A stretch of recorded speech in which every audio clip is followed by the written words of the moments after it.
OGRA petroleum مصنوعات کی قیمتوں کا روزانہ کی بنیاد پر تعین کرے گی۔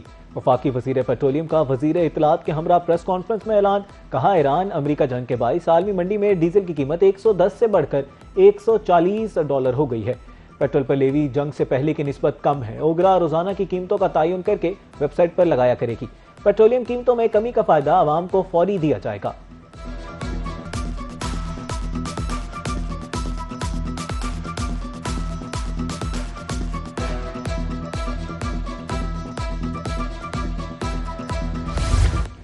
وفاقی وزیر اطلاعات عطا تارڑ کا کہنا ہے کہ پاکستان کشیدگی میں کمی کے لیے کوشاں ہے۔ عالمی منڈی میں تیل کی قیمتیں بڑھنے کا بوجھ پاکستان پر بھی آتا ہے۔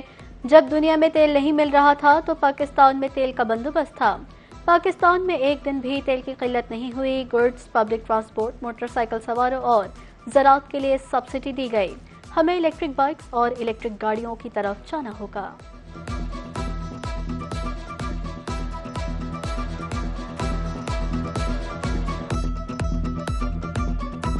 فروخت ہونے لگا۔ خطے میں کشیدگی کے باعث خام تیل کی قیمتیں مزید بڑھ گئیں۔ WTI تیل کی قیمت $2 اضافے کے بعد $80.5 ہو گئی۔ برنٹ آئل فی بیرل $1.51 بڑھ کر $85.74 پر پہنچ گیا۔ بربن آئل $1.42 اضافے سے $79.15 میں فروخت ہونے لگا۔ آزاد کشمیر کا حالیہ بحران حل کرنے کے لیے ٹروتھ اینڈ ریکنسیلیشن کمیشن قائم کیا جائے۔ بلاول بھٹو کا ڈڈیال آزاد کشمیر میں جلسے سے خطاب۔ کہا کمیشن کے قیام تک احتجاج ختم کیا جائے اور رپورٹ آنے تک حکومت کوئی بھی کارروائی نہ کرے۔ یہ پاکستان کی تاریخ کا سب سے اہم الیکشن ہے۔ موجودہ حالات سے ہر پاکستانی اور کشمیری پریشان ہے۔ ایسا کوئی مسئلہ نہیں جو پرامن انداز سے حل نہ کیا جا سکے۔ قائد عوام اور شہید بی بی نے ہمیں عوام کی خدمت کرنا سکھایا۔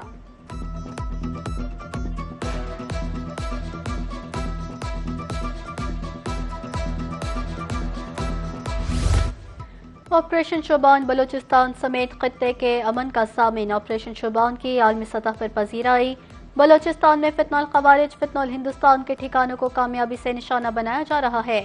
معروف عالمی جریدے دی ڈپلومیٹ کے مطابق زمینی اور فضائی کارروائیوں میں دہشت گردوں کو جہنم واصل کیا گیا۔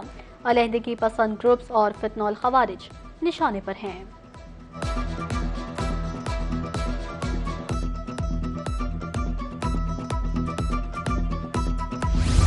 قوم شہداء اور غازیوں کی عظیم قربانیوں کی مقروض ہے۔ شہداء کو جان کا نذرانہ پیش کرنے پر خراج عقیدت پیش کرتے ہیں۔ پاکستان میں امن استحکام کی کوششوں کی حمایت کرتے ہیں۔ وزیر مذہبی امور سردار محمد یوسف کے اسلام آباد میں علماء اور مشائخ کے ہمراہ نیوز کانفرنس۔ تقریبی کارروائیوں کے خلاف جدوجہد کرنے کا اعلان۔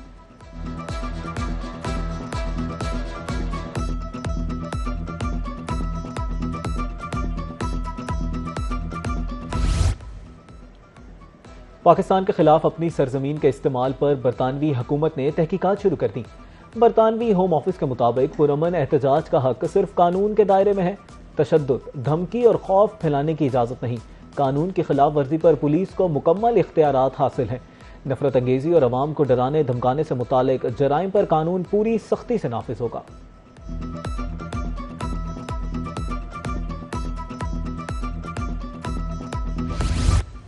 امریکہ کے ایران میں رات بھر حملے، ریلوے اسٹیشن، پلوں اور ہوائی اڈوں پر بمباری۔ بندر قمیر میں پلوں پر حملے میں شہید ہونے والوں کی تعداد 7 ہو گئی، 9 افراد زخمی۔ بمباری سے 3 پل تباہ۔ بوش شہر میں بحری اڈوں کو نشانہ بنایا گیا۔ خلیج فارس میں سپر ٹینکر پر حملہ۔ سینٹ کام کے مطابق بحری جہاز نے احکامات ماننے سے انکار کیا۔ امریکی میرینز نے ناکہ بندی توڑنے کی کوشش پر 3 جہازوں کا رخ موڑ دیا۔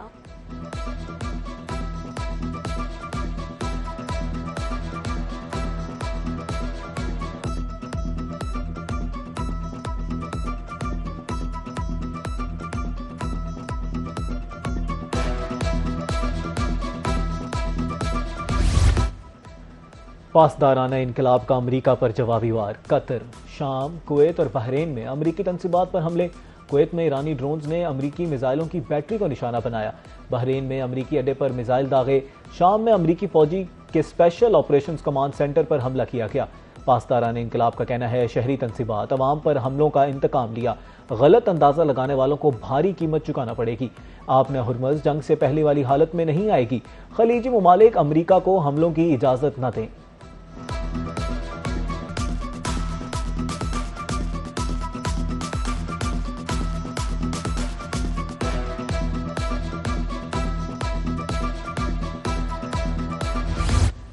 امریکی فوج کو دوبارہ مضبوط بنایا، اسے دنیا کی سب سے طاقتور فوج میں تبدیل کر دیا۔ امریکہ ایران میں بڑی کامیابی حاصل کر رہا ہے۔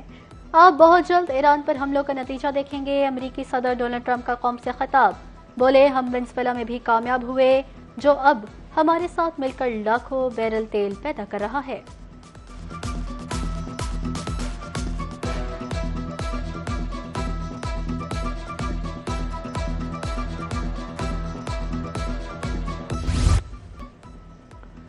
ٹرمپ کا چین پر انتخابات کا ڈیٹا چوری کرنے کا سنگین الزام۔ چین نے امریکی ووٹرز کی 22 کروڑ فائلیں حاصل کی۔ چین مسلسل مداخلت اور الیکشن ڈیٹا ہیک کرنے کی کوشش کر رہا ہے۔ امریکی صدر ڈونلڈ ٹرمپ کا قوم سے خطاب، کہا مجھے الیکشن ہارنے کے لیے عوام میں منفی تاثر پیدا کرنے کی کوشش کی گئی۔ CIA کی دستاویزات آج ریلیز کر رہے ہیں۔ امریکی صدر کی چین کے معاملے میں تحقیقات کی ہدایت۔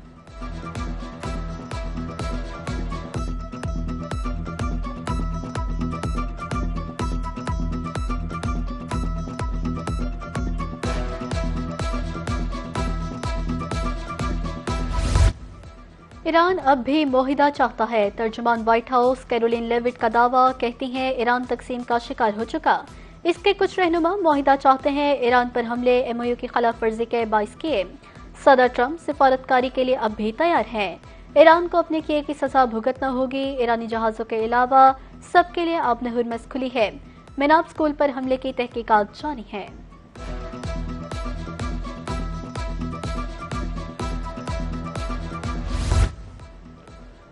برطانوی لیبر پارٹی کے نئے سربراہ کا اعلان، اینڈی برنہم پارٹی کے بلا مقابلہ لیڈر منتخب۔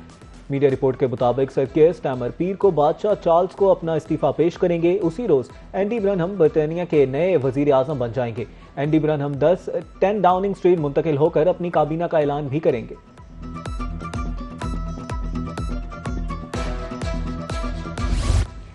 میئر لندن صادق خان نے ایک اور اعزاز حاصل کر لیا۔ 3 مرتبہ میئر لندن منتخب ہونے والے صادق خان کو تاحیات لارڈ بنانے کا اعلان۔ وزیر اعظم سر کیئر سٹارمر نے نئے لارڈز کے ناموں کا اعلان کیا، صادق خان کا نام ہی شامل۔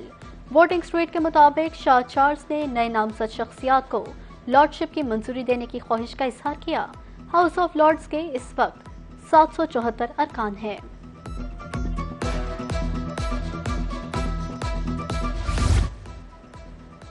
چین پاکستان کا قابل اعتماد مخلص دوست ہے۔ چین نے ہر مشکل گھڑی میں پاکستان کا ساتھ دیا۔ شعبہ صحت میں 44 کروڑ ڈالر کے معاہدے خوش آئند ہیں۔ وزیر اعظم شہباز شریف کا اسلام آباد میں بزنس ٹو بزنس کانفرنس سے خطاب، بولے حالیہ سرمایہ کاری CPEC 2 کی جانب اہم قدم ہے۔ چینی اور پاکستانی کاروباری رہنماؤں کی کاوشوں کو خراج تحسین پیش کرتا ہوں۔ وفاقی وزیر صحت سید مصطفیٰ کمال کا کہنا ہے کہ بزنس کانفرنس کا انعقاد وزیر اعظم شہباز شریف کا وژن ہے۔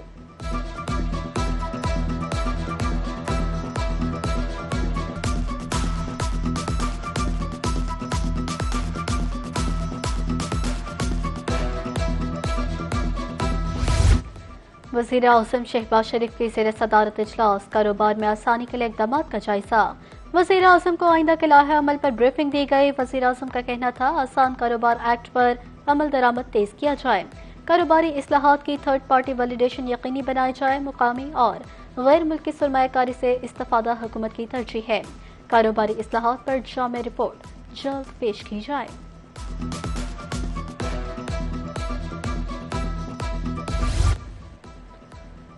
نائب وزیر اعظم اسحاق ڈار کا 2 روزہ دورہ چین مکمل۔ CPEC تجارت سرمایہ کاری میں مزید تعاون بڑھانے کا اتفاق۔ شنگھائی میں چینی وزیر خارجہ وانگ جی سے ملاقات، خطے سمیت عالمی صورتحال پر تبادلہ خیال کیا گیا۔ پاکستان سمیت 29 ممالک کا ورلڈ AI تعاون تنظیم کے معاہدے پر دستخط۔ صدر شی جن پنگ نے وفود کے اعزاز میں عشائیہ دیا۔ اسحاق ڈار کی ورلڈ آرٹیفیشل انٹیلیجنس کانفرنس کی افتتاحی تقریب میں شرکت۔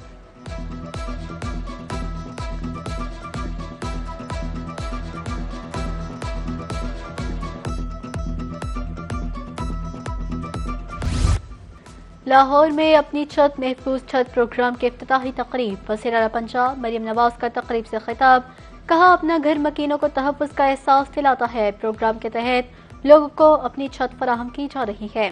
غریب متوسط طبقے کو چھت کی فراہمی اولین ترجیح ہے۔ کاہنہ میں افسوسناک واقعہ پیش آیا، معصوم بچوں کی جان گئی۔ جاں بحق بچوں کے والدین کا درد سمجھتی ہوں۔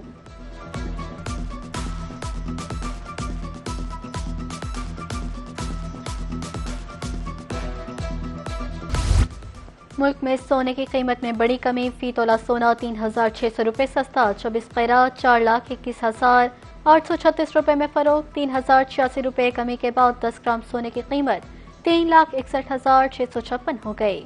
عالمی مارکیٹ میں سونا $36 سستا ہوا، چاندی 126 روپے کمی کے بعد 6,029 روپے فی تولہ میں فروخت۔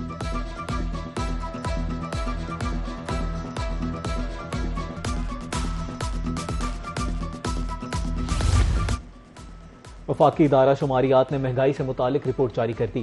ملک بھر میں ہفتہ وار بنیاد پر مہنگائی میں 1.40% اضافہ ہوا، مجموعی سالانہ شرح 13.09% پر پہنچ گئیں۔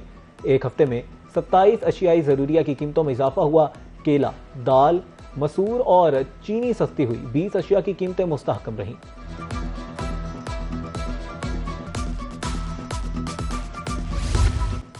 اور پاکستانی آم کے 7 سمندر پار بھی چرچے، گورے بھی پھلوں کے بادشاہ آم کے شوقین نکلے۔